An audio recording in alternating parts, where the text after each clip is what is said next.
जय गुरु जी। शुक्राना गुरु जी। सारी संगत को जय गुरु जी।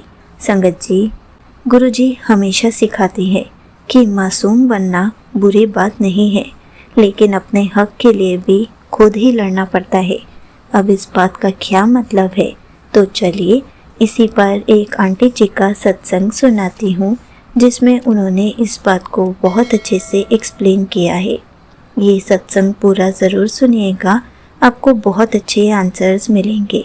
तो चलिए आंटी जी का सत्संग सुनाती हूँ। संगत जी, मेरा नाम राधिका है।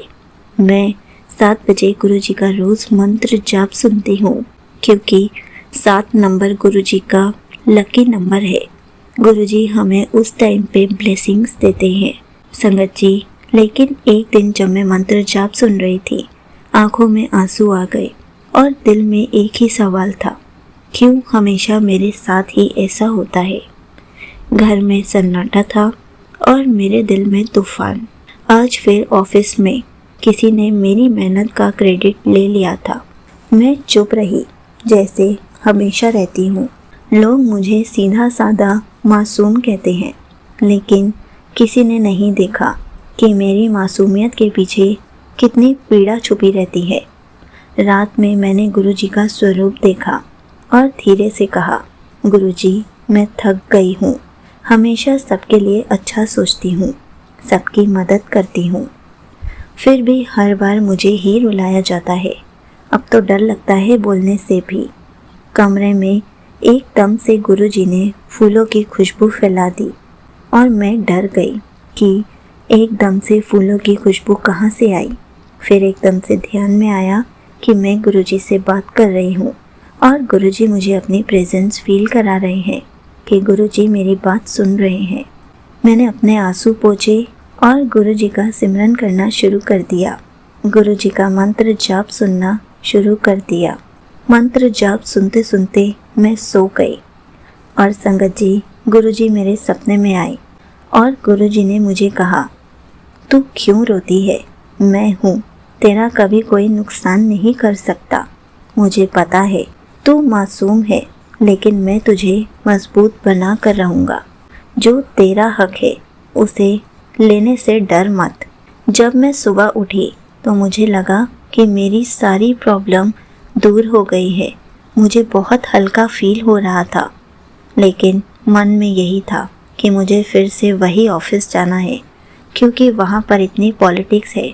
काम मैं करती हूँ, क्रेडिट कोई और ले जाता है। लेकिन तैयार होकर मैं फिर से ऑफिस गई और जब मैं ऑफिस जा रही थी, फिर मुझे गुरु जी की बात याद आई, जो गुरु जी ने मुझे सपने में कही थी, जो हक तेरा है उसे लेने से डर मत। ऑफिस पहुंचते ही मैंने उस इंसान के सामने कहा, आपने जो किया वो गलत था। ये काम मेरा था और इसका क्रेडिट भी मेरा ही होगा। एकदम से सारी बात पूरे स्टाफ ने सुन ली, लेकिन उसको ये उम्मीद नहीं थी कि मैं ये बात उसको बोल सकती हूँ, वो भी पूरे स्टाफ के सामने। सारे कलीग्स उसको बार बार पूछने लगे कि वो सारा काम क्या राधिका ने किया था, तुमने नहीं। वो बात धीरे धीरे बॉस तक पहुँच गई।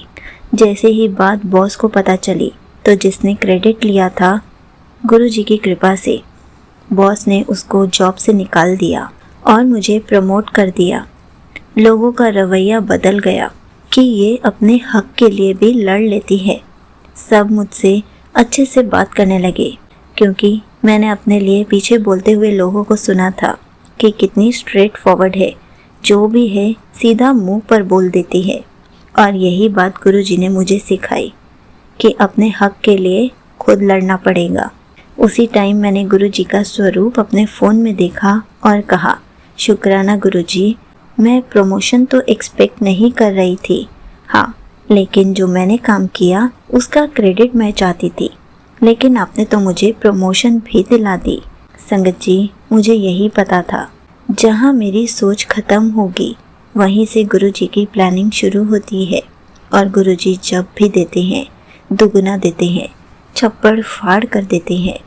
और मैंने गुरु जी का अनंतम अनंतम शुक्राना किया और घर आकर गुरु जी को कड़े प्रसाद का भोग लगाया, क्योंकि गुरुजी ने मेरे को प्रमोट भी करवाया, इंसाफ भी दिलवाया और जिसने क्रेडिट लिया था उसको भी जॉब से निकलवा दिया, जबकि मैं ऐसा नहीं चाहती थी कि उसको निकाल दिया जाए। लेकिन जो गुरुजी को मंजूर हो मैं उसी में राज़ी हूँ। यहीं पर आंटी जी का सत्संग समाप्त होता है। संगत जी, देखा आपने, मासूम होना बुरा नहीं, लेकिन अपने हक के लिए खड़ा होना बहुत ज़रूरी है। जब गुरुजी साथ हों तो डर की कोई जगह नहीं होती, वो हर संगत की ढाल बन जाती है।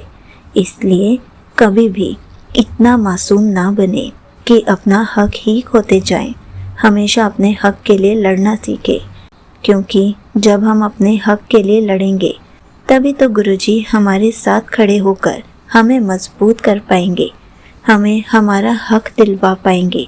गूंगे बनने से, मासूम बनने से कुछ नहीं होगा। जय गुरुजी। शुक्राना गुरुजी।